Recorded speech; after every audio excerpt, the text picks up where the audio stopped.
and welcome to our webinar entitled Reflection for Healthier Mediterranean Coasts. My name is Veronique Evers from the Priority Actions Program Regional Activity Center, and I will be the moderator from this session. We gather today, at least virtually, it is to celebrate our annual event, the Mediterranean Coast Day. On this special occasion, we are celebrating the beauty of our coasts, and we are also raising awareness and the need to protect it. The host of this country for the 2021 edition is Greece. Today's reflection, we are going to speak about one of the main issues our coast is facing, which is coastal urbanization. This issue will be addressed in the context of climate change. We will also speak about good practice, which has been implemented in Croatia a couple of years ago, an online tool enabling citizens to report coastal degradation. Finally, we will focus on tourism, which is one of the main drivers for coastal urbanization. We will consider it in the post-pandemic context and see how opportunities may have emerged from this COVID crisis. Before starting with the webinar, let me explain you its functioning. We have panelists who are connected to the webinar through the live stream through WebEx. And we have also participants who may interact with the panelists through the live chat on YouTube. So you can pose questions on the live chat and it will be answered by the panelists. Please note that the sessions are recorded on both media. Now, let me introduce the panelists for today. So from our host country, Greece, we have with us the Professor Konstantinos Aravosis, Secretary General of Natural Environment and Water at the Greek Ministry of Environment and Energy. We have Mrs. Tatiana Hema, Coordinator of the UNEP MOP Barcelona Convention Secretariat. Mrs. Željka Skavicic, Director of PAPRAC. Mrs. Darja Povškuger, Senior Officer at PAPRAC. Mrs. Matea Dorcic, Head of the Administrative Department for Tourism and Maritime Affairs of the Split Dalmatia County in Croatia, and Mrs. Gloria Lazaro, Program Officer at Plan Bleu. Last but not least, we will have today with us our coastal ambassador. We will soon be presented, but which is still a surprise. So first of all, let me give the floor to Professor Konstantinos Aravosis, Secretary General of Natural Environment and Water at the Ministry of Environment and Energy in our host country, Greece. Thank you, Professor, for taking the floor. Thank you very much, honorable guests, colleagues, ladies and gentlemen. It is a great pleasure and honor for Greece to be hosting this virtual event to celebrate the Mediterranean Coast Day 2021. As we all very well know, MAP and the Barcelona Convention provide the framework for environmental protection, sustainable development, international cooperation, and peace and stability in our region. Since its establishment in 1975, MAP introduced the MEDPOL program in order to assess, prevent, and control pollution from sea and land-based sources in the Mediterranean, regional activity centers, the amendments of the Barcelona Convention in 1995, including the integrated coastal zone management protocols, the Mediterranean strategy for sustainable development and its updates, and evaluations and the interlinkages with the global SDGs. At the national level, recent MEDPOL achievements include the national action plans, first developed in 2003 and substantively updated 2015, which include commitments to necessary pollution reduction and prevention measures, and elimination of marine pollution from land-based sources, as well as the achievements of GES MEDPOL that supports the implementation of national action plans for the contracting parties. Also initiatives like the Mediterranean Coast Day, celebrated on the 25th of September, and the Ambassador of the Year, in order to raise awareness among policymakers, academics, media, civil society, and local population, but also to promote and implement activities such as, at the same time, consider fragile ecological, social, and cultural contexts in order to lead to sustainable coastal development. Integrated coastal zone management as the optimal policy framework for achieving sustainable development of coastal areas, and the PAP, the Coastal Management Center of UNEP MAP, is the promoter of this action in the Mediterranean region. Greece, as the local country of the MAP coordinating unit, has been providing its continuous support to the work of the MAP system and is always ready to seek ways to further enhance it. So today, Greece hosts this webinar, organized in the context of the Mediterranean Coast Day initiative, which focuses on coastal urbanization and sustainable tourism in the Mediterranean in the post-COVID era and the changing climate conditions.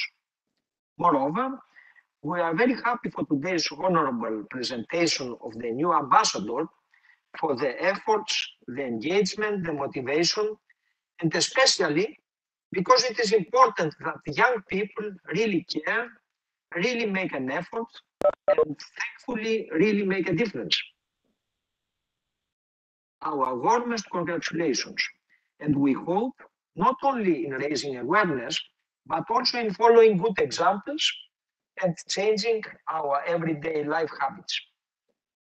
As already mentioned, today's webinar addressed two very important issues for the Mediterranean region and also for Greece: coastal urbanization and sustainable tourism in the post-COVID area, two very important subjects. According to UNEP MAP data, the Mediterranean is the most densely populated closed sea in the world. The coastal zone is becoming increasingly populated and built up and concentrates most of the major cities, many transport routes, as well as industrial and energy infrastructure. This concentration is intensifying year after year and generates more population and disturbance, leading to environmental degradation and increased risks for coastal populations and infrastructure. This is also the case for our country. Greece is a maritime nation with thousands of islands and an extensive coastline of over 17,000 kilometers. And although only 27% of the coastline belongs to the mainland, the largest urban centers have been developed in the coastal area, where the highest percentage of population and economic and social activities and infrastructure are concentrated. In addition, a number of smaller residential centers of great importance have also been developed near the sea. The population concentration at the coastal areas is intensifying year after year due to tourism development, and so are the pressures to the environment. On the other hand, a wide range of ecosystems and habitat types are concentrated to the coastal areas and the islands of Greece. This biodiversity wealth constitutes an important asset for enabling sustainable practices, especially in tourism, a backbone sector for the Greek economy, as you know. Biodiversity is in the Greek islands, Greece, is home to Europe's 40% of the plant species and 18% of the animal species. Greek islands also gave birth to some of the most renowned civilizations of humanity. They host over 25% of the country's cultural heritage. In other words, 10,000 listed archaeological sites and monuments, and over 500 listed traditional settlements with unique and diverse agricultural and morphological features. Tourism contributes to over 20% of Greece's total GDP, so Greece is a sustainable 365-day tourism destination. Ecotourism and outdoor activities are there that build on the unique biological wealth and the traditions of the Greek islands that allow visitors to discover the natural and cultural diversity of each island, while meaningfully supporting local resources, local production, and local communities. We intend to make these unique physical characteristics of Greece, instead of drawbacks, to become drivers for growth, to boost local development, social cohesion, enhanced livelihoods and innovation, creating resilient societies and a model to be duplicated today in the country and elsewhere. I would like to refer to the recent Greek Eco Islands initiative, which aims to promote an integrated green transformation of small islands, including areas such as renewable energy sources use, energy efficiency, sustainable waste and water management, zero mobility solution, and the greening of tourism. I would like to add a few words on the major issue of plastic marine litter. It is an acute problem which needs immediate action. Under the coordination of the Hellenic Ministry of Environment and Energy, Greece has completed a new National Circular Economy Action Plan. This new action plan ensures that the regulatory framework is streamlined and includes a set of concrete actions to be implemented over the period 2021-2025 through increased cross-sectoral arrangements. It focuses on production, consumption, waste management, as well as on horizontal issues related to governance and administration. It also includes provisions for the monitoring of its implementation. Urgently addressing plastic pollution is one of the key priorities of our action plan, and the implementation of the EU directive on single-use plastics is important to tackle plastic pollution, including marine litter, and accelerate the transition to a circular economy. To this end, the incorporation of the EU single-use plastic directive in the Greek legislation has been completed in October 2020, with earlier than the date of entry into force of the directive, which is July 2021. This law promotes circular approaches, giving priority to sustainable and reusable products, thus reducing plastic waste generated. This law is guided by the principle and objectives of the 2030 Agenda and its SDGs, having a direct contribution to the achievement of SDGs, and especially SDG 12 and 14. Based on this law, Greece is committed to promote more sustainable materials and to reduce the most environmentally damaging single-use plastic products, in particular, single-use plastic beverage and food containers, at least by 30% by 2024 and at least by 60% by 2026 compared to 2022. I would also like to mention two other very important recent meetings in the Mediterranean that complement efforts in the institutional framework of the Barcelona Convention. On the 17th of September, the heads of state of Mediterranean EU member states met in Athens for the first EU-Med9 summit.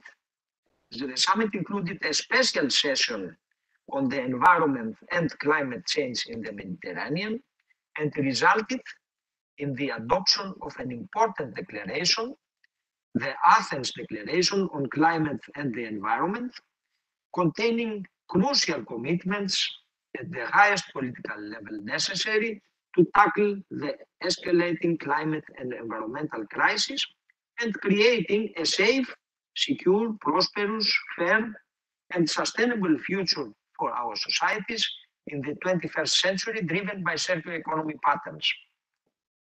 On 3rd September in Marseille, several Mediterranean countries, including Greece, came together at the IUCN World Congress to launch a new initiative to make the Mediterranean a model sea by 2030.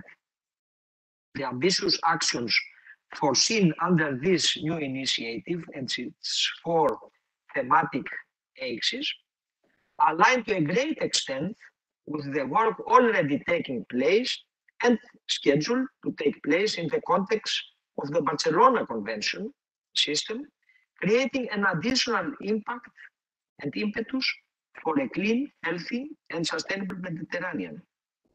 The Greek Prime Minister announced, among other things, that Greece is committed to the goal of protecting 30% of marine and coastal areas, and we must aim at the effective management of the networks of the marine protected areas with defined protection measures. Greece will develop and implement maritime special planning for all Greek seas, and we will also introduce an integrated management of coastal zones and ecosystems supported by the best available scientific knowledge. Greece aims to reduce plastic waste that pollutes the sea by 50% by 2030. In the same time frame, it will be sought to reduce microplastics, which harm the environment, and it is aimed to be reduced by 30%. Greece will not allow fishing in 10% of the seas, of its seas, with the aim of better protecting and stimulating the ecosystems of the Mediterranean, which have been affected by overfishing. Greece will also prepare a special strategy for sustainable tourism development so that tourism, which, as I mentioned also before, is a very important engine of the economy, does not work to the detriment of the natural environment. Greece will protect the biodiversity of the sea in order to make the transition to a blue economy, taking advantage of a new balance between economic growth, social cohesion, and sustainability. Finally, I would like to refer to the progress made by the national focal point of MedPol, and that all the attention should now focus on the upcoming COP22 of the Barcelona Convention. This will further enhance the status of the Mediterranean Action Plan, and it will enable achieving the goal that we all have of a clean, healthy, and productive Mediterranean. Closing, I would like to remind you to the motto of today's event and ask you to draw a line in the sand and move towards healthier Mediterranean coasts. Thank you very much. Thank you very much, Professor Aravosis, for this nice welcome statement. And I will now give the floor to Mrs. Tatiana Hema, Director of the UNEP MAP Coordinating Unit. Tatiana, please. Thank you very much. Good morning, everyone. Do you hear me well? Good morning again. Dear Professor Aravosis, I would like to thank you in person for being with us in marking the Mediterranean Coast Day and Greece hosting this wonderful day and wonderful celebration that we have started to celebrate in the Mediterranean and in MAP since the first ratification that came from Slovenia of the ICCTM protocol of the Barcelona Convention. The adoption of the protocol itself is a very important milestone in the MAP Barcelona Convention system. It added a precious jewel to the crown of the advanced regulatory framework of the MAP Barcelona Convention, the convention itself and its several protocols. Why I'm saying that? There are certain elements that I'm really appreciating very much, the work done and the protocol itself, because it was very pioneering at the time that was adopted. For the first time, integrated coastal zone management principles in an international law framework like the Barcelona Convention was. It promoted integration at all levels among sectors, land and sea interaction, and it opened the opportunities and perspectives for all stakeholders to contribute to a sustainable management of the coastal zone. And the last but not the least is the very important element of the sustainable development that was included in a regulatory framework, because what MAP Barcelona Convention itself, and in particular the protocol on integrated coastal zone management, in fact, they are providing a lot of disposition to how to regulate a sustainable development of the coastal area and marine and coastal resources, keeping in mind the need for using, to the extent possible, in a sustainable way, the great potential and realities that marine and coastal environment is providing to the Mediterranean region in terms of development needs. And this is the intention of the protocol, to protect marine and coastal environment, to maximize sustainable use of marine and coastal resources for the benefit of Mediterranean season and its sustainable development.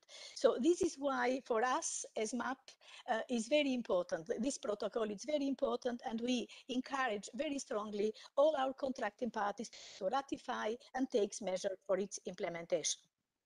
We have heard a very inspiring speech from Professor Aravosis when, in fact, he mentioned many actions undertaken by Greece, which are regulated by specific legal instrument, but altogether they fall in the scope of the action of the ICCTM protocol, which is very important because we need to address in different fronts certain aspects in order to maximize sustainable development perspectives in our region and in our contracting parties.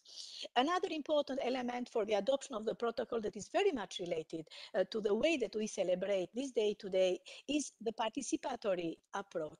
This protocol, it didn't come above, it came from a bottom-up approach, it came from a lot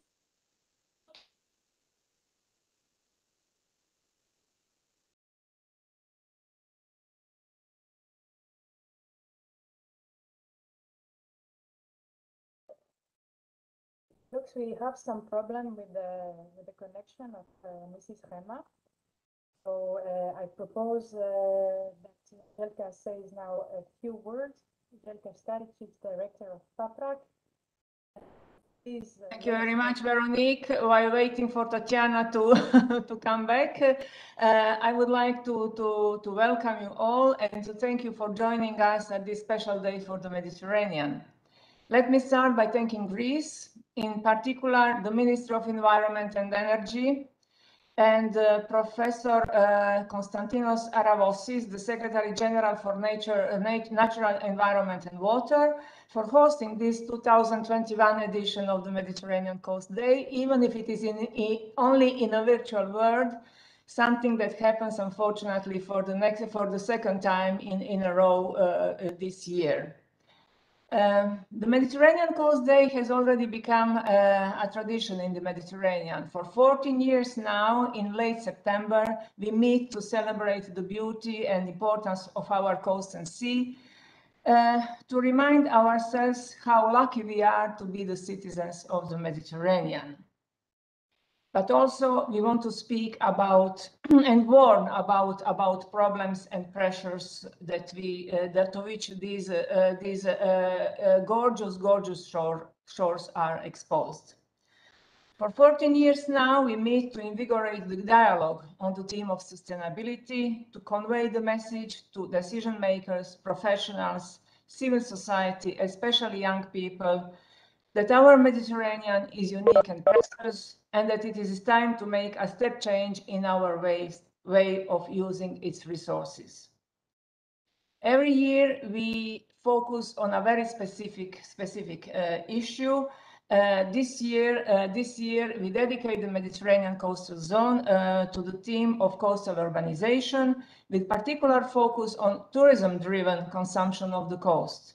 In that, we could not omit the consideration of COVID-19 pandemic and all the challenges that it puts in front of us with regard to our living conditions as well as our social and economic patterns. All studies and surveys show that our coasts are used and often abused for many years.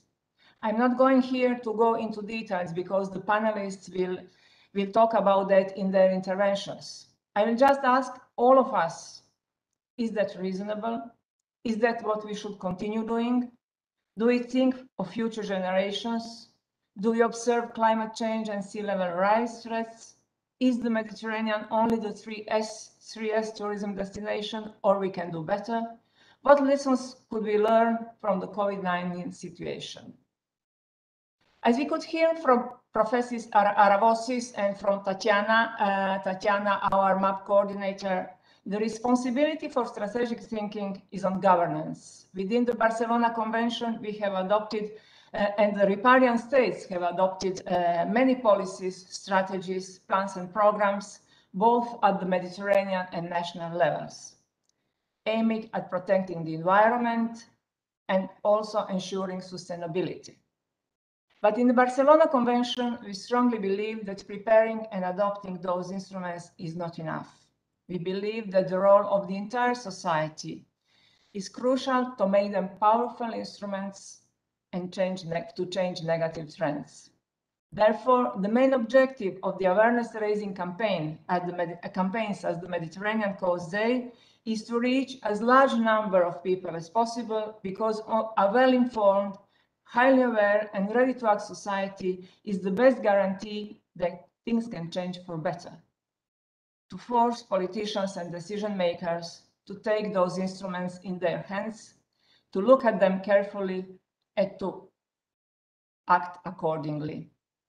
It seems easy, it seems obvious, but it is not. It needs a constant push, and this is why we for 40 years now organize this Mediterranean Coast Day. I wish you all a wonderful day, and thank you again for joining us. Thank you very much, Jelka, for reminding us all the reasons we have to celebrate this day, but also for reminding us that we still do have to act in many senses. We will have Daria Povsh-Kuger from PAPRAC, who will present us phase of coastal urbanization since the 60s, explain us how urbanization.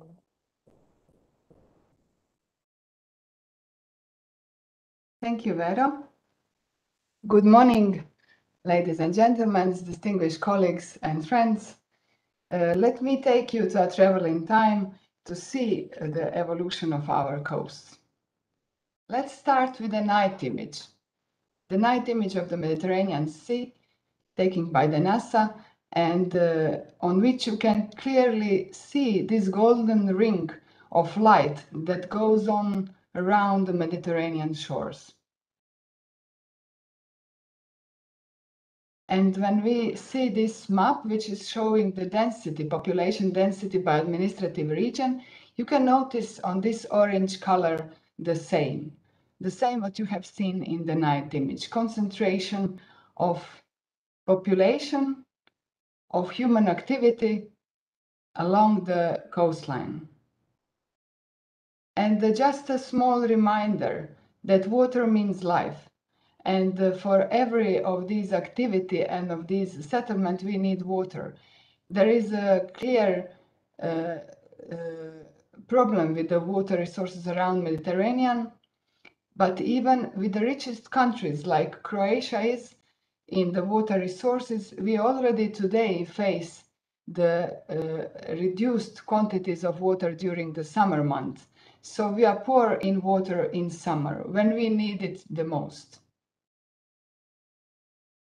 Our population grew from 70s only almost a double, from 285 millions to more than 500 million. 1/3 of this population lives in the coastal zone, and 70% today we are in cities.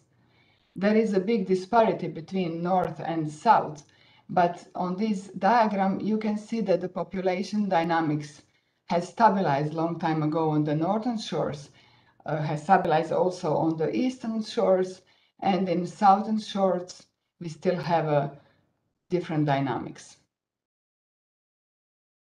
As for the tourism, for decades, Mediterranean is hosting 1/3 of the world tourism. And the big share of this tourism is the coastal tourism. The problem with the coastal tourism is this high seasonality, which characterizes it almost in every country. And this means actually that this 1/3 of world tourism in a big part come in the same time in the Mediterranean and needs a place to stay. So therefore, the tourism is really a huge driver of urbanization along our coasts. And you will see that in a minute, in more time. So there is another issue also related with the tourism. And this is that according to the World Tourism Organization, the CO2 emissions grew at least 60% in only 11 years. From 2005 up to 2016, 60% of growth, with the transport-related CO2 causing 5% of global emissions in 2016. The same study has a forecast that unless we accelerate decarbonization, tourism sector CO2 emissions could rise for 25% or more by 2030 compared to 2016. So, do we understand what's really going on along our coasts? Today, we can say that we really have a possibility to see what's going on around our coasts. And this is mostly due to the open data policies that started from 2008 by the US Geological Service and their Landsat data policy, which produced an exponential increase in the use of this satellite data. European Space Agency joined with the Copernicus satellites, and three policies now being adopted by other countries. So today we have approximately 700 of satellites around the Earth that provide an unprecedented insight into state of our environment and ecological processes going on. This gives us really a new chance for understanding and for action. So in 2017, PAPRAC committed UNEP Grid to produce a study on evolution of built-up areas in Mediterranean coastal zones between 1975 and 2015. The data were used from the Landsat collection, which were provided by the European Commission Joint Resource Center. And this was the first ever such insight into coastal urbanization. And the coastal urbanization probably is the most dramatic change in the Mediterranean. So this nice map is a wrap-up of this data done by the Plan Bleu and published in their State of Environment report. And this shows us that the most highly urbanized areas are in purple and red. So you can notice the eastern and the northern shore of the Mediterranean, while the orange-green is a little less dramatic, and orange-yellow and, of course, green. So when you look by country, you can see the percent of the built-up per coastal belt of first kilometer from the coast. And the orange color is showing the most recent data. So you can see that Lebanon is leading, and Slovenia and Syria, and followed by Israel, but France, Spain, Italy, are all close. But another important data that you can read from this diagram is that this dynamics of urbanization and of build-up is not stopping. In some countries, it's not even slowing down. It still grows.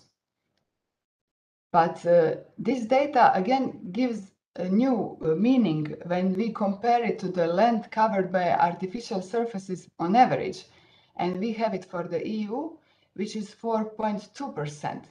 So if the Europe average is 4.2, and we have here, we are reaching more than 45% in the narrow coastal area of 1 kilometer, or 30 or 20 or 10, everything is far more than the average, which is 4.2. When we look 150 meters, as you know, our setback zone is asking to establish the area which won't be built for 100 meters, but we have 150 meters, almost 40% of build-up in Lebanon, followed by, again, Slovenia, Syria, Israel less this time, France more, and Spain, Italy. Or when we look to 10 kilometers from the coast. And here is interesting to see that some countries are managing to use some instruments to stop and to control this urbanization of the narrow coastal belt. This ratio is showing the coastline length and the built-up area. And of course that when the country is small, we have a higher pressure, like for example in Slovenia or in Lebanon or in Syria, but followed by all other countries. So why is this such a problem? Together with everything that we know related to ecology and economy of such kind of development, there are also all the data related to climate change. So quickly, the few most important issues related to this kind of urbanization. So World Meteorological Organization, 2020, we were already 1.2 Celsius degrees warmer than the pre-industrial baseline. And let's us remind ourselves that under the Paris Agreement, we said we will try to limit this warming up to 1.5 degrees. The last decade is the warmest on the record, last 2 decades, all the last years. And since the mid-80s, Arctic surface air temperatures have warmed at least twice as fast as global average. This is very important data for the coastal regions. So what we can see that we are now heading towards some 5 degrees of Celsius warming. Ocean warming rates are particularly strong in the last 2 decades.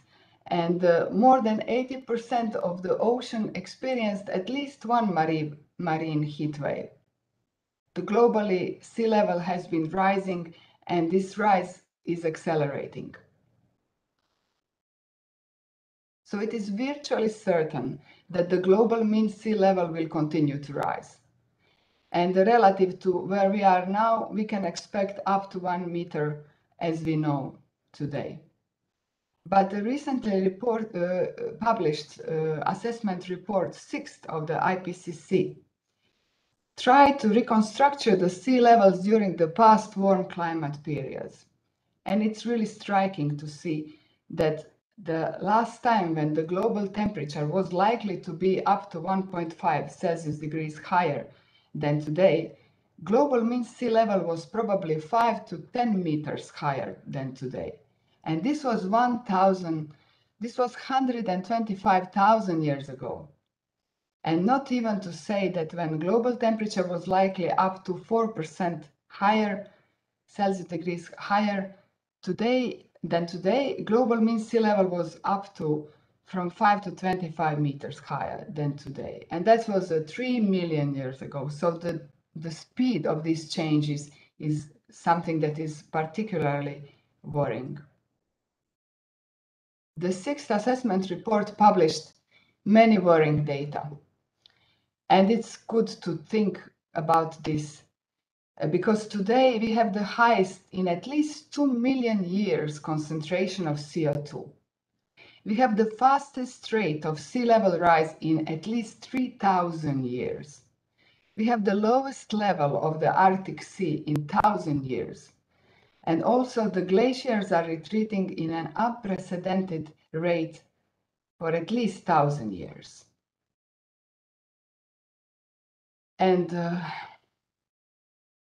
say the final bad news is that here you can see the intentions of the countries for the production of the fossil fuels. So although we agreed that between 20 and 30 we need to decrease global coal, oil and gas production by 11, 4 and 3% respectively to be consistent with the 1.5 pathway, the government plans and projections are very different, and they indicate an average 2% annual decrease for each fuel. And this means that by 2030, we will produce 120% more than what we said that we will do under the Paris Agreement. And this is especially a problem for coastal zones. In Mediterranean, the situation is even more tough because we are, as you all know, hotspot of climate and of environmental change.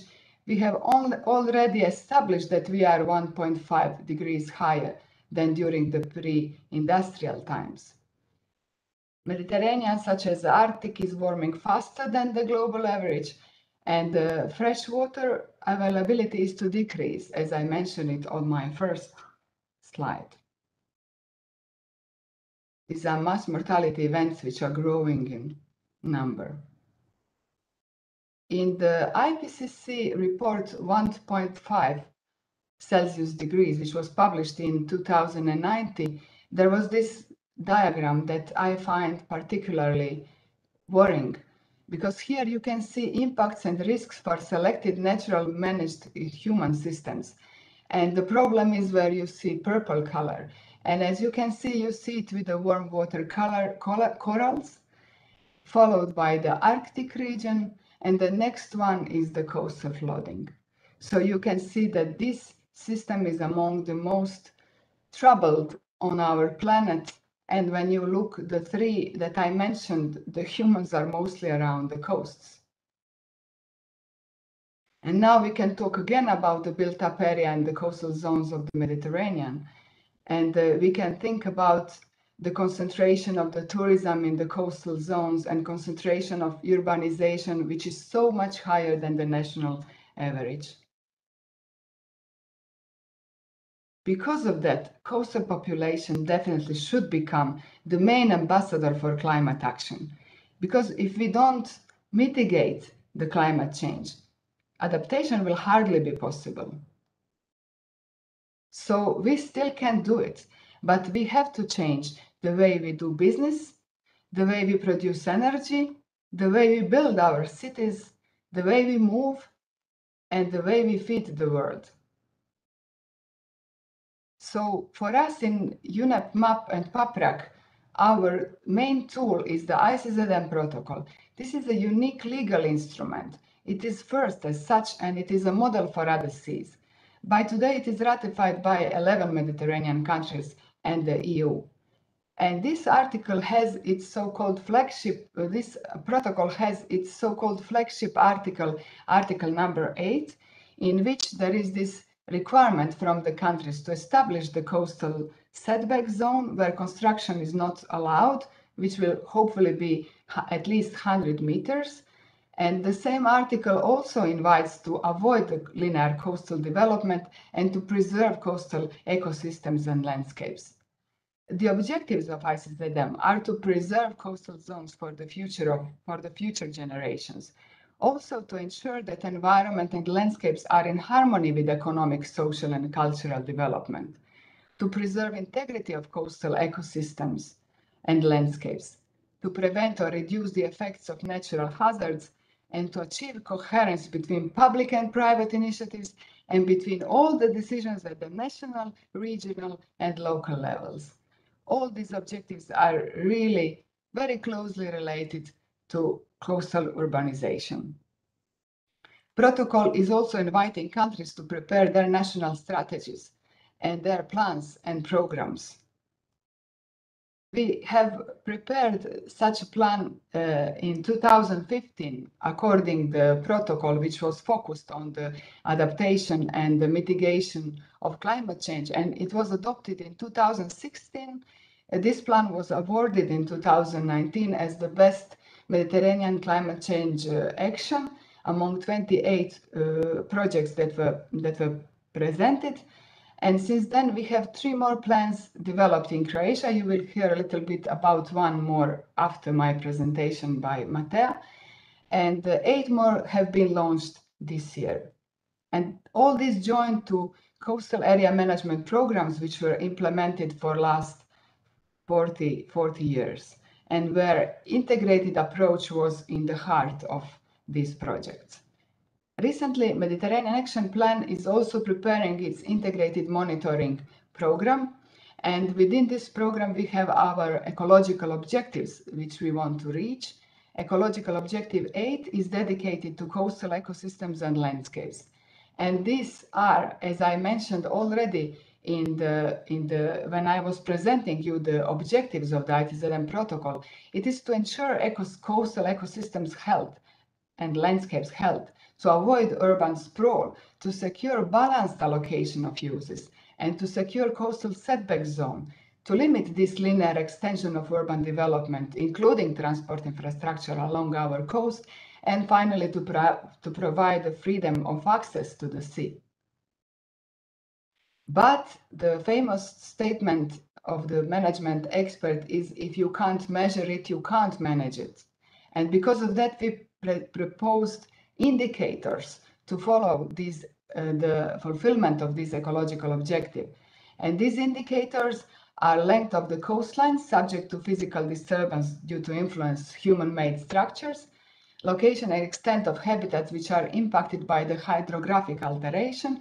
These are the 2 indicators that are accepted. And the last one, land use and land cover change, is still a candidate indicator. So I would like to state here that the key issue for adaptation and mitigation in the coastal zone is land use. Land use is the world's 2nd largest contributor of the greenhouse gas emissions. And about 3/4 of the Earth's land surface has been altered by humans within the last millennium. Here you can see the satellite image of a beautiful Karavasta lagoon in Albania.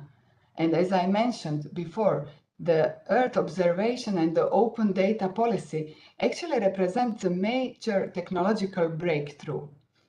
In May of this year, a research has been published which actually states that using all different kind of open source data, and they're stating that land use change is actually 4 times greater in extent that was previously estimated from the long-term land change assessment. On your screen, you can see the image from the Copernicus Coastal Zone program, which is showing the land use and land cover in the area of Greece and Athens.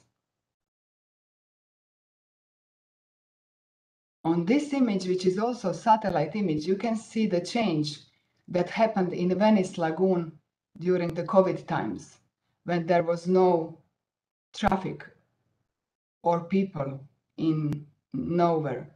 So in this 2020, actually our global emissions were lower for 6%. And you know what this means. This means that we stopped our world, we stopped our planet. This is how much we have to change. We have to find ways for different economy. Is sustainable tourism possible? So the tourism actors are now preparing to the Glasgow COP with the Glasgow Declaration, and they are committing to act and to accelerate climate action to cut global tourism emission by at least a half over the next decade.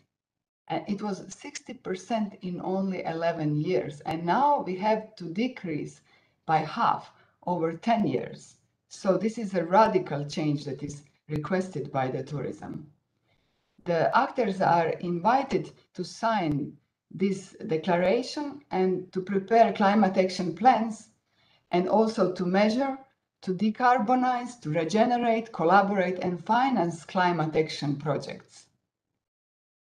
Is sustainable coastal development possible? So, as I said before, technological breakthrough could really revolutionize coastal planning and management, because we could have a precise insight of what is going on along all our coasts. And we could work together, all the Mediterranean countries, to stop and to control coastal urbanization, which is directly linked to climate and to biodiversity, the two most important issues of our times. It is also connected to all other sustainable development goals. So one disadvantage of these virtual events is that we actually do not know who is listening to us. But this may also be an advantage. And I would like to use this opportunity to invite you all in your domains to act now for the future of coastal population along Mediterranean. Thank you.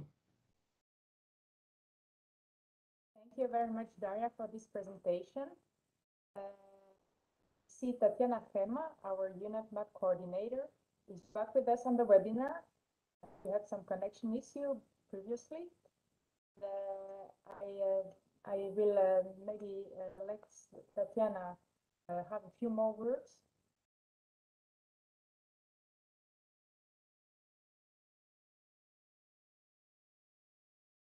Thank you very much.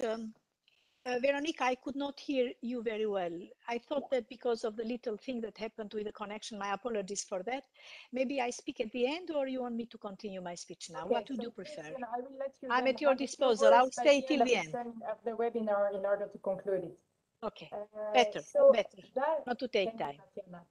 So Daria spoke very well in her presentation of the Article 8 of the ICSDEM protocol, which is directly related with having a non-construction zone in the 100 meters from the sea. And now we will have Mrs. Matea Dorcic from the Split Dalmatia County in Croatia, who will introduce a very interesting online tool, which is directly linked to this issue. It is a platform to report online the coastal degradation, and it exists in Croatia since 2018. Matea, please, the floor is yours.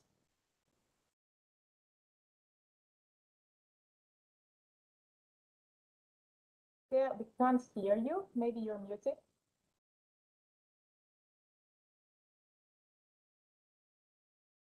Matea, we can't hear you. Did you unmute?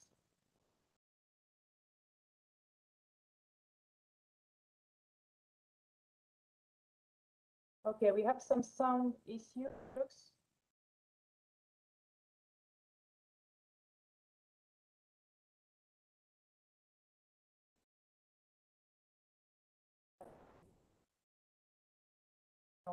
Okay, sorry, Matea. What I propose is that we will have now. Can you try again, or Matea? Yes, the sound was working before. I don't know why it is not working now. Okay, so I'm so sorry, Matea, but maybe we will let the floor to Gloria Lazzaro at the moment and try to solve this issue on the side.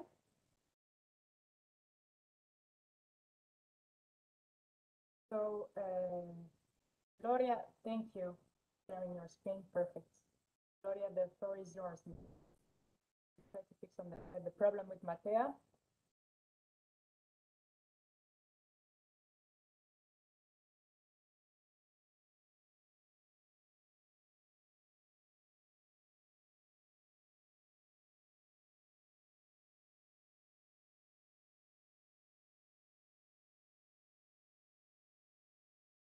Gloria, we can't hear you either. Can you please say a few words so we are sure that the sound is not a problem?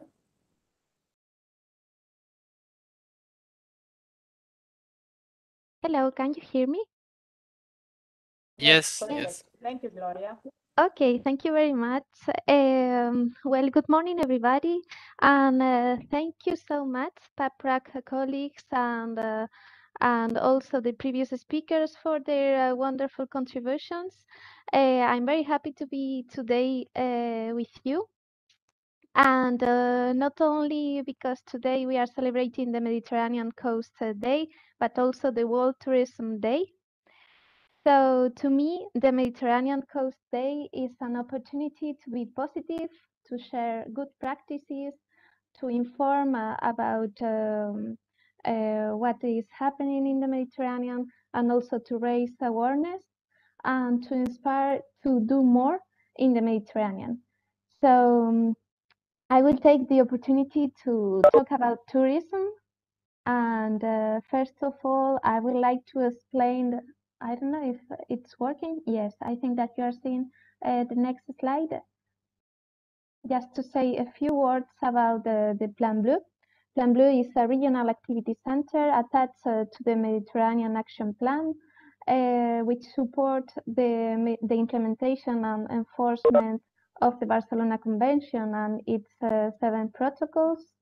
And it was created 43 years ago as a systemic and prospective analysis center in the Mediterranean.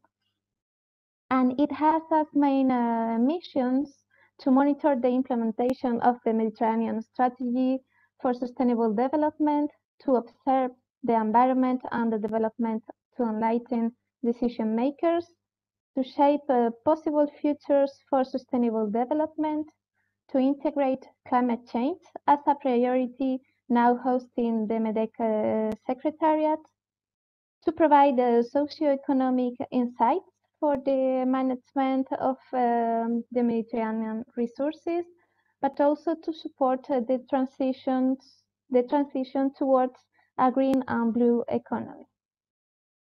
And that's why when we talk about blue economy transition, we need to consider tourism as a key blue economy activity. Tourism is a complex and interrelated, multi-level and intersectoral system under constant evolution and vulnerable to external changes. So it has already been said that tourism is included as targets in 3 Sustainable Development Goals, number 8, number 12, and number 14. But it has also the potential to contribute directly or indirectly to all the SDGs. So we can say that during the past decade, some progress in terms of sustainability has been made, but it is obvious that there is still a need to accelerate the use of sustainable tourism in the Mediterranean. I would like to take this opportunity to share again what is sustainable tourism for the United Nations World Tourism Organization. This is the tourism that takes full account of its current and future economic, social, and environmental impacts, addressing the needs of visitors, the industry, the environment, and the host community. But what happens when we talk about the Mediterranean and the impact of tourism in the Mediterranean? Well, the Mediterranean region in 2019 was one of the most popular destinations in the world. That means that previous the pandemic, the tourism sector accounted for up to 15% of regional gross domestic product. And the Mediterranean region received more than 400 million international tourist arrivals, mainly concentrated to the northwest area of the Mediterranean region. We need to consider that all these arrivals more than half of these arrivals were in coastal areas, and that means a big impact in these areas, aggravating the concentration of human-made pressures, particularly during the summer season, as has been said before. Well, if we talk about the Mediterranean, we need to say also that there is a very we need to take into consideration key characteristics of the Mediterranean. The Mediterranean covers less than 1% of the world ocean surface, but it hosts from 4 to 18 of the world's marine biodiversity. And if we, as it has said before, if we consider recent publications such as the State of Environmental and Development Report and the Mediterranean Assessed Report from MEDEC, we can say that Mediterranean is a biodiversity and climate change hotspot under pressure. But why the Mediterranean Basin is one of the most popular destinations? Well, it is a region with a unique climate, history, culture, and natural beauty that we need to preserve. And while tourism has contributed to economic development in the region, it has also created negative impacts and externality that we need to consider in future challenges and scenarios such as climate change and population growth. Well, it's important also to consider the ecosystem approach, which is the guiding principle of the Mediterranean Action Plan, with the objective of achieving the good environmental status of the Mediterranean Sea and coast. And in this framework, tourism has been gradually recognized as an economic activity. And when we are setting priorities in different action plans, such as the Mediterranean Strategy for Sustainable Development, the Sustainable Consumption and Production Action Plan, the Integrated Coastal Zone Management Protocol, but also other action plans, we need to take into account tourism and the need to improve how we are developing tourism in the Mediterranean. Now, if we can give us just a few seconds for the pressures of the tourism in the Mediterranean, we can say that when we are developing unsustainable touristic models, there is a major source of pressures, and here you can find 5 main groups, which has already been defined in a previous publication from 2017, and all these big groups need to establish objectives and directions. And now, in the phase of the recovery from COVID, this is the moment to pay attention to them. So when we talk about environmental damage, we need to really pay attention to the biodiversity and ecosystems of the Mediterranean, which are the foundation of tourism in the region. If we summarize 2 big groups of activities which are affecting the biodiversity on the Med, we can find the construction of infrastructures and such as resorts, residence, ports, and marinas, but also the maritime and coastal recreation activities. Commercial tourism can also contribute to coastal urbanization, to the overconsumption of natural resources, to water pollution, waste generation, marine littering, land degradation, loss of biodiversity and damage to cultural heritage and landscapes, and also to the loss of cultural practices and knowledge and ways of life. So it has already been said, but I will highlight this point. In a business as usual scenario, tourism will account for over 10% of global CO2 emissions in the next 20 years.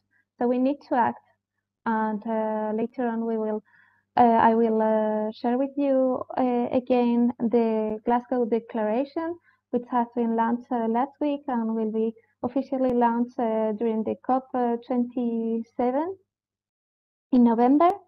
But regarding the issues, we need to also consider social inequity, low economic benefits, the alteration of cultural heritage, and the governance. It's already known that conventional tourism supply and demand tend to be concentrated in coastal areas, and this results in territorial disparities between coastal areas which are densely occupied and hinterlands where tourism activities are less developed. Conventional tourism is also detrimental to local communities due to factors including the unbalanced distribution of benefits, mainly for young people and women. And it can also contribute to the degradation of local infrastructures and the increase of the cost of food and housing at popular destinations. If we if we see the pandemic impact, the tourism industry was in full expansion in the Mediterranean region when the pandemic shut down. And tourism was expected to grow by 3 to 4 points before the pandemic. And we know that with the lockdowns, tourism was stopped, and the future is still uncertain due to the different points, such as the variants, the different levels of vaccinations. But the United Nations World Tourism Organization said that the pre-pandemic level of 2019 is not expected to be achieved before 3 to 4 years. But this is not so bad if we take this opportunity to use the national recovery plans as a way to discuss together the challenges, the barriers, and the opportunities that could accelerate the transition of coastal and maritime tourism in a post-COVID era. Just a few words about the trends in a post-COVID era. When we think about us as consumers, we can think that we have time to reassess our priorities and to modify the way that we would like to consume tourism in the future.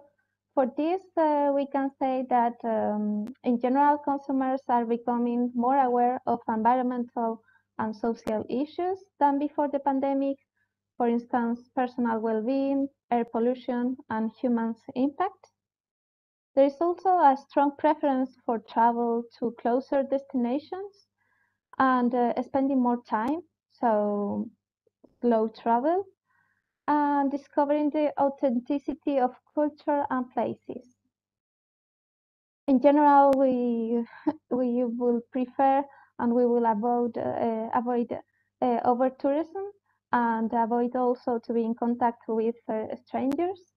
And we will have a preference for open spaces with fresh air, private accommodation, and to have active holidays. But it's also the opportunity to pay more attention, and there is more awareness about transport impacts regarding emissions and collisions, for example. Regarding transport is a little bit tricky because even if we are more aware, we are also we have some questions regarding the use of public transport regarding the pandemic. But yes, this is related to consumers. But if we think about business, we have seen also greater flexibility and responsibility from their side.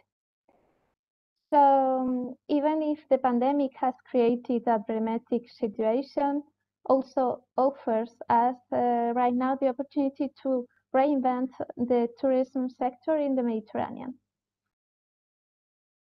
So when we heard about the transition and the recovery of tourism, we are always listening about a foster green and digital transition in the tourism sector, and we are right now exploring the digital transition with all the QR codes, the carrying capacity technologies, the contactless technologies, the real-time information, and so on. So for this, I think that it's very important to capitalize on what has already been done in different projects in the Mediterranean.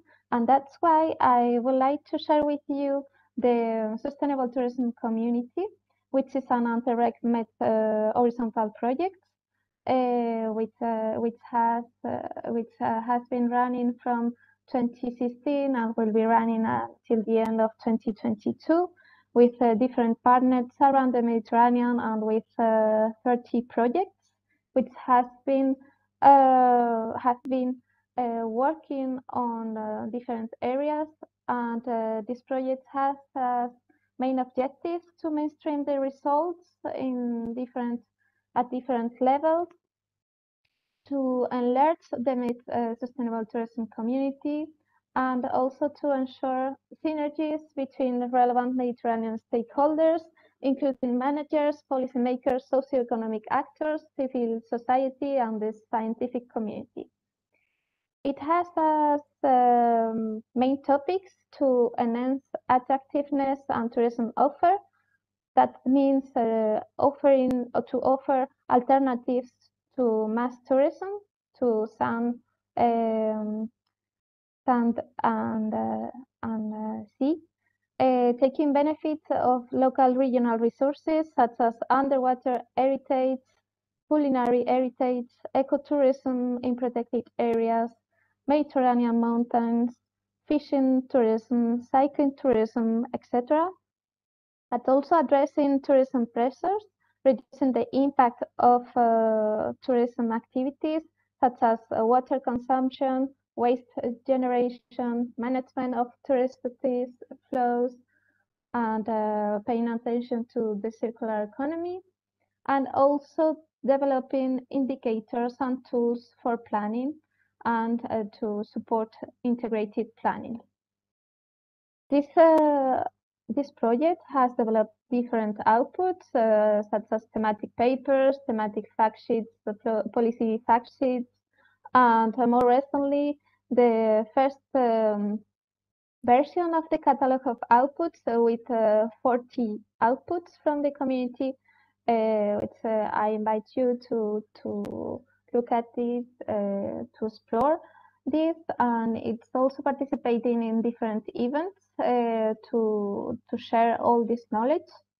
And just to give you an overview of how these projects could contribute to the greener and digital transition, for example, regarding greening transition, to offer diversification, we can say how the emblematic project has developed a methodology for the implementation of eco itineraries in Mediterranean mountains, but also tourist method on fishing tourism, also on cycling tourism, and regarding the management, other projects have developed online tools for water management and so on. And also for the digitalization, there are some projects which have developed tools for the tourist flows and for the carrying capacity, and also for the management, for example, the environmental footprint calculator for tourism products from the Destimate Plus. If you wish more information of this project, please do not hesitate to contact us. And just to finish my presentation, I would like to highlight that and to answer the previous speaker that it's true that we need to act and we can do better. So we need to take the opportunity of the COVID pandemic to change and to use what has already been done and that we know that it works, and to take into consideration the use of ecosystem-based management, because we need to have this at the heart of any decision, including the touristic sector, and also to engage all the stakeholders, because all of them have a role to play, and to work together and capitalize on good practices. And just to finish, I invite you to explore the Glasgow Declaration, because tourism is also a key actor, a key sector to contribute to the climate action, and we need to act now. So that's it from my side. Thank you very much, and I'm at your disposal if you have any questions. Thank you. Thank you very much, Gloria, for this presentation and for sharing with us these good practices, which will maybe inspire other sub-regions or countries from the Mediterranean. And we will now try one more time to give the floor to Matea, because the technical issues are to be solved by now, for sharing with us this other good practice, the online tool to report environmental degradation. Yeah. Can you please say a few words so we are sure that we can hear you?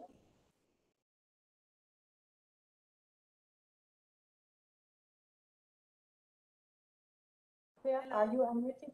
No. Can you hear me now? Yes. Yes. Now it is. Thank God. Okay. Thank you, Matea.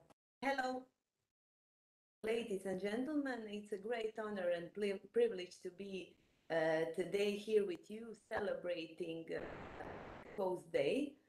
First, I would like to thank Daria Željka and all the PAPRAC team for inviting us every day to be a part of to have part in activities of Coast Day. My name is Matea Dorcic. I'm a head of a department for tourism and maritime affairs. And in February 2019, a very interesting project that is called Palmerscoidobra. Broad translation in English, it would be maritime is good. So it truly is good, and we are making all the observe it and to increase the level of devastation that's been going on rapidly in last 10 years in Split and Mesha County. So a few words about the project Maritime is Good, or Palmerscoidobra. Next slide, please. Okay. Why the project Palmerscoidobra was launched? First, we noticed the lack of education. The citizen general public, they didn't have any knowledge about what the maritime domain is. As well, they didn't know the difference between concession and concession approval, and that was something that was causing a lot of misinformation in the public. Also, there was a lack of reporting system. There was not one place where people could easily report something that is going on, the maritime good, that is not in accordance to the law or to common sense. Also, there was a lack of trust in this. Every day, public was bombarded of the negative articles that discussed what is going on maritime good, all negative news, because without any feedback that institution can work, can help, and can make a difference in the maritime domain. Next, please.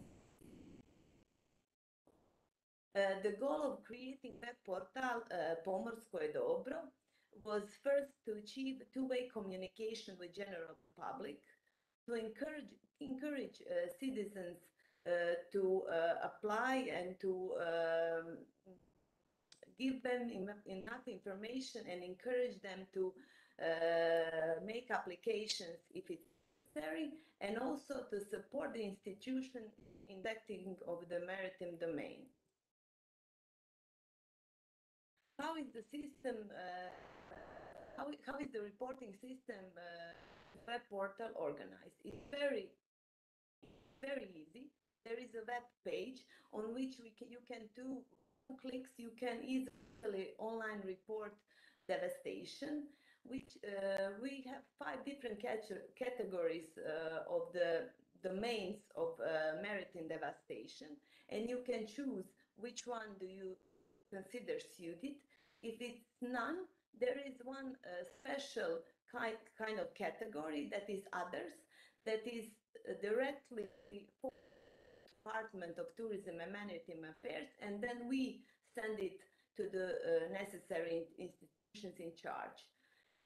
The very important thing is that reports are directly forwarded to the competent institutions. Regarding to the category, we know in advance which inspection or institution is in charge, so report is directly forwarded to them for action. This is report layout. This is how it's in Croatian, but I think you can see how it works. It's very easy. You have a field for location, choose category, and then you can upload up to 3 photos or a video with the part for the note where you can describe whatever you want, what is going on the field. This is behind the scenes. This is how the reporting system works, and this is how we see it and how the inspectors see it. So you have a location in space, responsibles, the emails of the inspections that are getting the report, and this is type of devastation with all the notes that the person that sent the report wrote. So it's very easy, it's very transparent, and all the inspections have all the data that the person who wanted to share the inspection. Oh, sorry, it's going too fast. Okay. Here is some data regarding to reports in the last 2 years from the launch in February 2009. The number grew almost 40% in 2020, and for the data in 2021, usually we analyze it all at the end of the year, but already now I can tell you that the number increased almost 50%. So I think we made a pretty good job encouraging the public to act and to stop devastations on maritime good in Split Dalmatia County. Okay, here are some results of our portal and web page. 44,000 in 2019 unique users of the web page, and more than 500 reports of percent of devastation reports made in comparison of when there was no portal, there was no web page or access to the report. So I think we made a pretty good job, but also we are a bit worried because it has been 2 years and we will be working very, very hard, but so far no other countries followed our footsteps. So our project is fully acceptable in other countries. They have all the necessary conditions as we do, but none of them follow the good practice of Split Dalmatia County. But I hope that will change in the near future. And also, this is it's in Croatian also, but we could not translate it. This is one example what happens with the headlines when something is reported and the inspections do their work and they seal it, and then we have a real result of our reporting system. This was a headline in our local newspaper that is called Slobodna Dalmacija, and it is just one of a few very strong headlines and very good feedback of the general public that we have received after launching our project. Also in 2020, our project Palmerscoidobra won a prestige award regarding to the communication in Croatia. We were nominated in the category of projects of local and regional government, and in a strong competition we won. So I think that's a very good sign of valueness of this project, and that it has been recognized all around our country.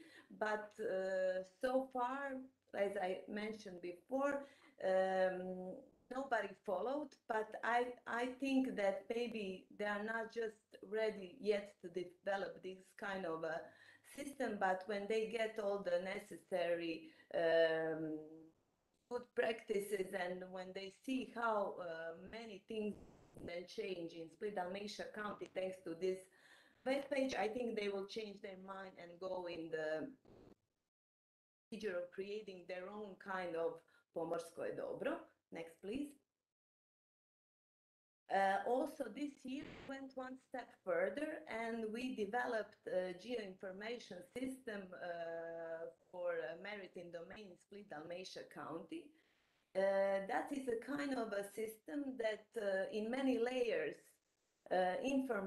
gives information about management plans of the municipalities in Dalmatia County, concession approvals, concessions, maritime domain boundaries, and port areas in Split Dalmatia County.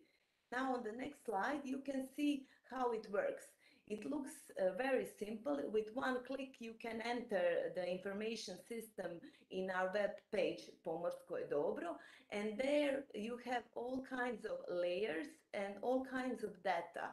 It's fully transparent, and it's available to everybody who wants to know any kind of data regarding the maritime domain.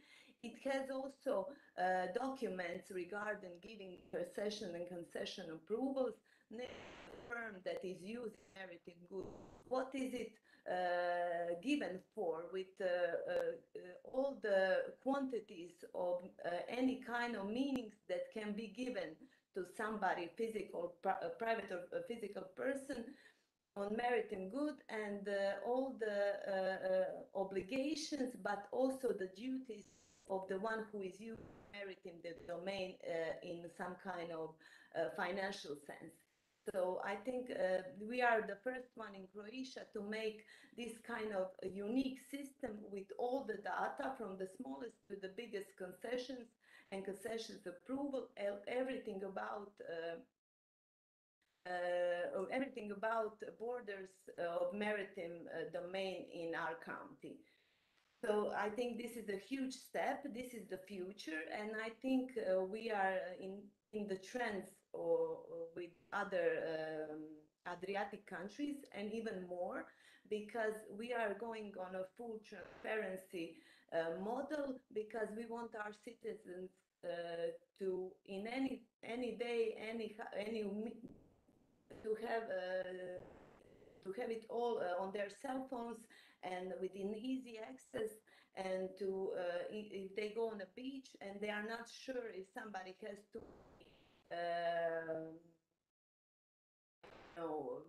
any jet skis or to something dangerous is going, they can check our information system on our web page, and of course if they see that something is not okay, they can make their report also on that web page. So I think we made a pretty good job, and I think we moved some things in our county, and I hope we will continue this work in the next years that are to come. I would just like to say one more thing regarding, please, next. I would just like to say one more thing. This project, this web page, and all the activities are fully financed by the money of our department, and also they are all developed but by one firm called Geoinformatica, Geografica is from. And for my two colleagues, myself, Mr. Ivan Šarić, that is here today with us, who is now in charge for the reporting system, and my ex-head of department for tourism and maritime affairs, Mr. Stipe Čogelja, who gave a great effort to make all of this work. And we have unconditional support, our perfect Mr. Blaženko Boban. So I think it combined the will of the people working in the department, good ideas and political support, many things can change and many things can happen if you work hard and have a vision of what you want to achieve in that part of governmenting of the marine. So I hope I didn't take too much time. I'm sorry for all the technical difficulties, but today is a special day. I'm here on our public body of Split-Dalmatia County because our coastal plan, as Daria mentioned, I hope adopted today. We are waiting for the voting, so we are hoping that everything will go well. And thank you for having me, and I hope my presentation wasn't too long. Thank you so much. Thank you very much, Matea, for this very interesting example, and your presentation was not too long at all. It was fascinating, and it completely fits to the injunction to act now that our colleagues were saying a little bit earlier. So it is really great to have successful stories like yours. And because it is a very concrete example, maybe we have some questions that actually are posed. So please tell us if you're satisfied with the speed of reaction of the competent inspection services to the reports of devastation that you received through the application.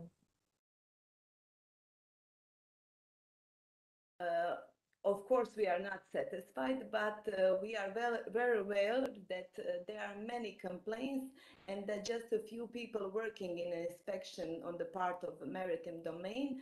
So we settle for what we get, but I think the things would be much easier if there would be only one inspection for maritime domain. And our proposals for the new law are going in that direction, that one inspection only for maritime domain would be founded by the Ministry of the Sea, or I don't know, by the county. It's not a problem to have a separate department called Inspection of Maritime Domain, but we have to wait for the new law or the change of the existing law to get that kind of availability too. Thank you. Another concrete question. Could you please tell us if the projects that you were co-leading had a good impact on the number of devastations?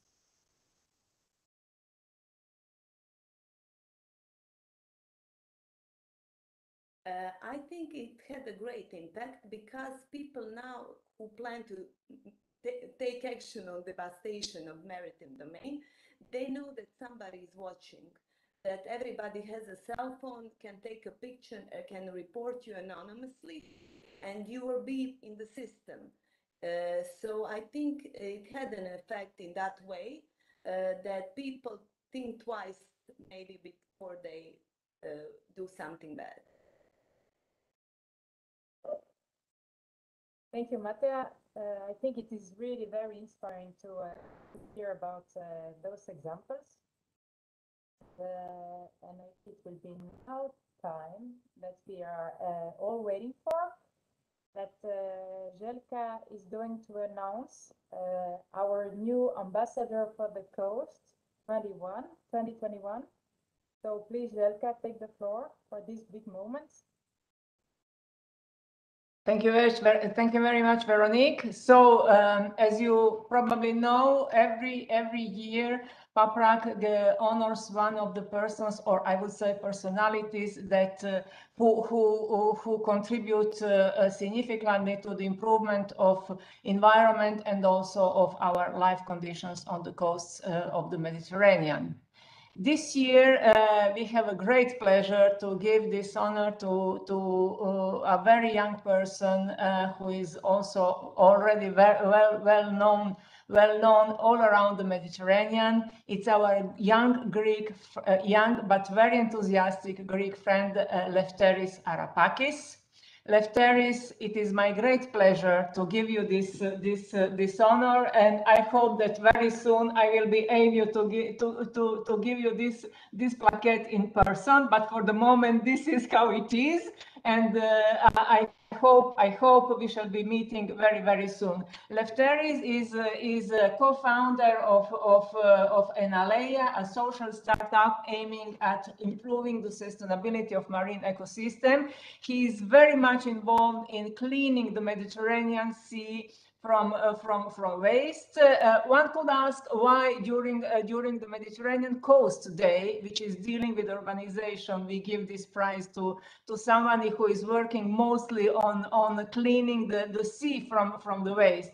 This is because we all know that almost 80% of waste that goes to the sea is coming from the coast. So this is why we believe that a better system of managing waste management, better system on cleaning our coast, better system of reducing pressure on our coast would also be beneficial for the sea and its beauty. Lefteris, thank you very much for everything that you are doing. Thank you for your enthusiasm. Thank you for your results and achievement. And please continue this way. We count on you, because without people like you and your foundations, we cannot make it.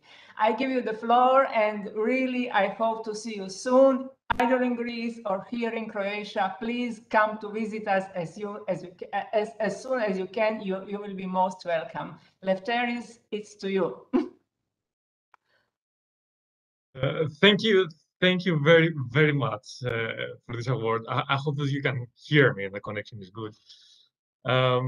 Yeah, I'm literally speechless. I'm deeply honored by that award and that title, and I just hope I will be able to live up to that and raise awareness about the challenges the Mediterranean is facing, and also inspire some call to actions and collaborations between the Mediterranean countries. Really, thank you very much for that. And I would like also to thank all of the speakers. It's amazing to hear both solutions and the challenges that the Mediterranean is facing. And I'm also very motivated by the talk of Professor Aravosis, who said that Greece is ready to take action on that. So that's really inspiring to hear that.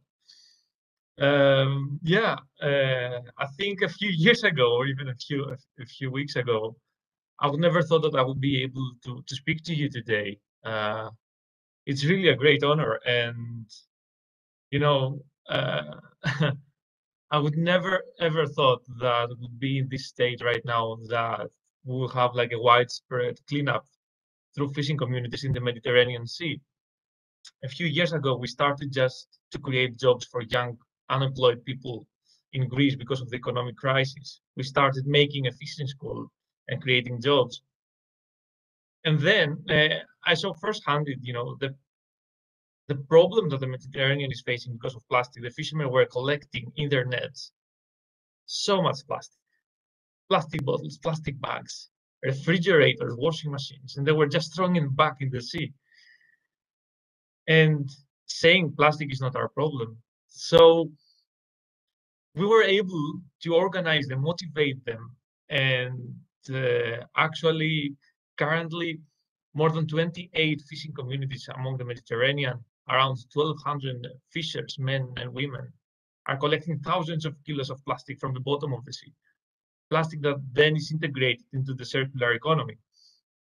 And yeah, when we started, I didn't believe that would happen.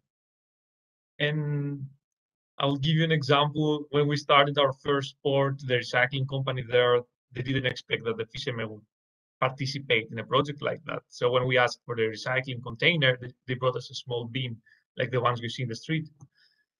And on the first night, we were able to fill up 6 of these bins. And since then, it has been a massive, massive movement to clean up the Mediterranean Sea. And I hope that I will be able to bring this energy and this innovation to the Mediterranean people as well. If there are any learnings from my journey, is that we can create bottom-up solutions, and especially young people can act and create innovations to change the present and the future. We need and we can create sustainable business models that will allow us to coexist with nature in harmony. And I think that's the only way to create long-term positive impact.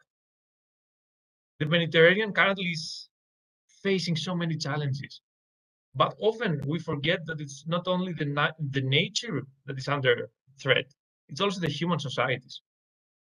It's also our economies. We need to be able to find a way to create win-win solutions on that. And I believe we can do that. If the fishing communities of the Mediterranean are now from part of the problem, part of the solution, then anyone can turn into a part of the solution. And in my case, I'm just a young person coming from a fishing family. My family, they have been fishermen for 5 generations. My brothers are fishermen also. So if I can motivate and inspire the fishing communities of the Mediterranean Sea and also Kenya to take action and start collecting plastic from the sea, start not throwing in the sea their old fishing equipment, and turn them from part of the problem to part of the solution, then anyone can motivate their own communities, either they are farmers, students, politicians, scientists, to take action against the climate crisis we are currently facing. The fishing communities of Greece and Italy and the Mediterranean Sea show and prove that they can be part of the solution. So I'm positive that we can create solutions among other communities as well. My vision is for a plastic-free Mediterranean Sea. And in order to do that, we need a collaboration among all the Mediterranean communities and countries. And this is what I would like to facilitate during this year of the award. So again, thank you very much for that. And I hope that I will be able to live up to that. Thank you so much, Lefteris, for this very, I would say, refreshing speech. Your story is really amazing, and it's exactly what we are trying to achieve, actually, through awareness-raising campaigns like this Coast Day, Mediterranean Coast Day.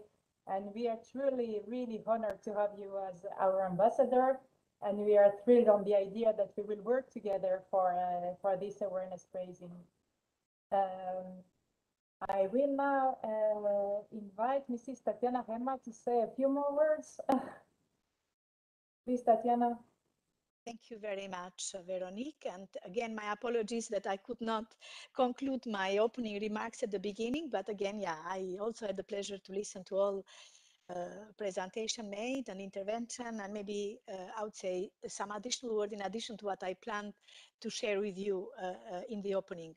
I believe that you heard me until I spoke very highly of our protocol integrated coastal zone management, a process that I have witnessed myself directly. And I'm not sure if this element that is very important also in the scope of the work that we are undertaking today in this event, about the fact that how this protocol was developed, about a very strong participatory approach. It's one of the regulatory instruments of the Barcelona Convention, which has been followed through a very, very strong bottom-up approach. It came on the desk of the contracting parties thanks to a very, how to say, demanding work undertaken by Paprak and on the ground, and Plumbler as well from the, to say, theoretical perspective, with the contracting parties in implementing many camp projects, in building capacities of our contracting party and a large range of stakeholders. And then slowly it came up, and we all understood the need that time has come for MAP to undertake or to build a regulatory process in order to regulate integrated coastal zone management in the region. And the decision was taken. A large feasibility study has been prepared with participation from our partners, citizens, local community in particular, and then the final decision on the adoption of the protocol was taken in 2008, and the countries one by one, they are ratifying it, and I take this opportunity to invite them all to further work in this direction in order to increase the number of ratification. Apart from the substantive value that this protocol is bringing to the Mediterranean and to the global dimension because of its pioneering regulatory character and being a model, as Daria said, to other regional seas, the protocol also provides very important tools for raising awareness, for taking a number of measures, for putting all the sectors working together and giving great opportunity to all stakeholders to participate and to contribute. And this is why maybe the little ceremony that we are organizing today to give the title of the Ambassador of the Coast to Lefteris is also very meaningful, because he represents the youth, an important stakeholder. He also represents, he said it's coming from a fisherman family. It's also very important because, as Jeff has said and you have said very clearly, we can't build back better if we do not all contribute to the common cause that we have to manage our resources in a sustainable way, to protect the environment, to pay more attention to the nature. And I think that if one of the lessons learned that came from the COVID is that we need to pay by far much more attention to the nature. This is very important, and we have definitely to go in this way. Now, as far as MAP Barcelona Convention is concerned, we are bringing to the MAP system and the contracting parties an ambitious agenda that we believe it responds to the challenges that we are facing. There were plenty of evidence in the presentation that Gloria and Daria made that Mediterranean is going through a triple crisis. We are considered now a climate change hotspot. We are marine litter hotspot and pollution hotspot, and by also in a very fantastic hotspot of biodiversity, a big value that we need to protect and conserve in the future. So this requires a integrated response. This requires integrated solution from the regulatory perspective. They are all provided in our ICCTM protocol of the Barcelona Convention and concretized in several strategy and decisions that we all together would like to review at the next meeting of the contracting parties in Antalya. And the most important one, let me say some words about the new midterm strategy for the period 22-2027. This, in fact, its implementation will really lead the region to more firmly in the SDG implementation journey. In several of them that we do contribute through the Mediterranean Action Plan program of work, we believe that the countries will make important progress in view of, as I said, through the implementation of the new midterm strategy, hopefully to be adopted in Antalya. We are going with a very important decision to establish the Mediterranean as an emission control area for sulfur dioxide, which is regulated under the IMO Convention. We are going to the next meeting of the contracting party with two important instruments, regional strategy to protect marine and coastal biodiversity, and to further promote the marine protected areas and area-based management as a tool to further conserve marine biodiversity in a very strong context of the post-2020 biodiversity global agenda. We are going to the next meeting of the contracting parties with a number of decisions that would add more measures or integrating circular economy in a number of measures to prevent and control pollution from a number of sectors, and to get a very clear mandate on developing these kind of measures for other sectors which are affecting marine and coastal environment.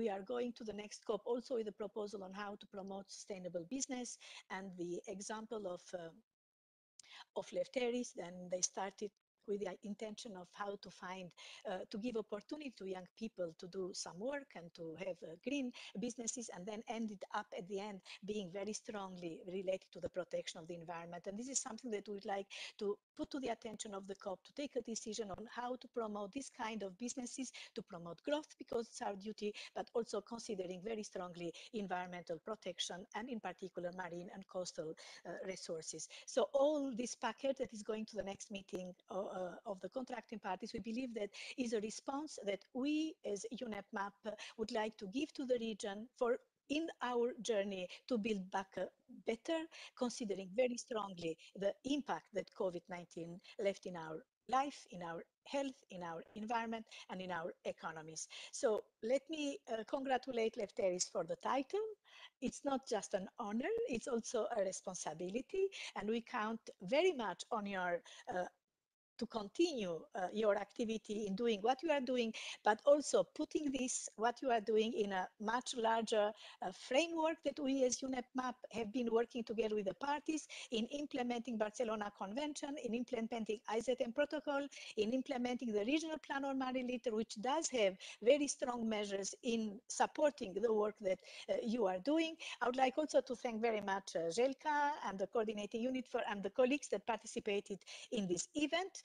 I think that it was very good that we all together, in spite of difficulties that were not organizing a concrete on the ground event, we undertook this webinar to share our work, to share our views, and to promote further action at all levels from our partners, from our country parties. I must say that I was very impressed by the opening remarks of Professor Aravosis, who said very clearly that Greece is ready to take action. Greece is our host country.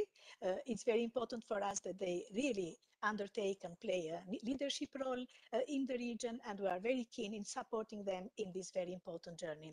So thank you very much for this. Thank you very much for that, and let's work together. Nobody should be left aside. We can't make what we have committing all together because we need to, and we have to work together. So thank you, Željka, and good luck for the future, and continue the great work that we are doing in the region. The challenges ahead of us are very big. We just said that. It's not easy, but optimism is important for us in order to take the right measures in the right time. There is not much time left for us to take, even corrective measures. So thank you very much and have a great day. Thank you very much, Tatiana, for your kind words and for this very nice closure of the event. I would just like to thank once again Professor Aravosis for his intervention, and also all the panelists, Daria, Gloria, and Matea. It was really interesting and I believe useful for everybody. I would also like to thank Veronique and all the other colleagues who were so stressed with technical issues, but everything went great. This is normal. I mean, we are online, we cannot do it as we would do face-to-face. I hope that really next year we shall be seeing each other and sitting at the same table. Let's stay together, let's work together, and until the next year, many thanks to all of you. See you and have a nice coast day, even if it was on 25th, but it doesn't matter, we can celebrate even today. Thank you, bye. Bye-bye. Thank you. Bye.